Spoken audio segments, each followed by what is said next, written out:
आमदार बच्चू कडू यांनी मनोज जरांगेंच्या मुंबईतील आंदोलनात आपण सहभागी होणार असल्याचं स्पष्ट केलं। मात्र आंदोलनात सहभागी होणार असलो तरी आंदोलनापूर्वी तोडगा निघत असेल तर काढावा अशी आपली भूमिका असल्याची प्रतिक्रिया बच्चू कडूंनी दिली आहे।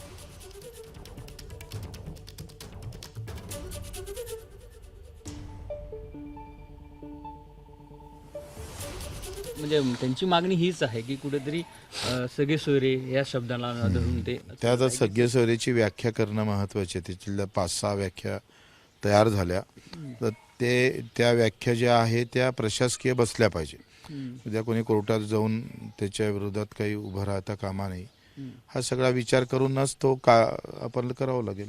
त्यांनी तुम्ही गृहीत धरले का की 20 तारखेचं त्यांचं आंदोलन आहे हा, आणि गृहीतच धरलंय की 20 तारखेला आंदोलन गृहीत धर त्याच्यामध्ये नसणार आहे कुठेतरी समजूत नाही घालण्याचा कसं आहे, मी आंदोलन थांबवासाठी आलो नाही, लक्षात घ्या। मी आंदोलकच आहे ना।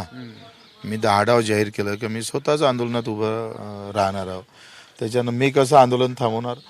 पण आखरी माझं असं म्हणणं आहे का आंदोलन पूर्वी जर आंदोलनात झाल्यानंतरही तोच तोडगा निघत असेल तर तो आंदोलनाच्या अगोदर निघाला पाहिजे, ही प्राथमिक भूमिका। एबीपी माझा, उघडा डोळे बघा नीट।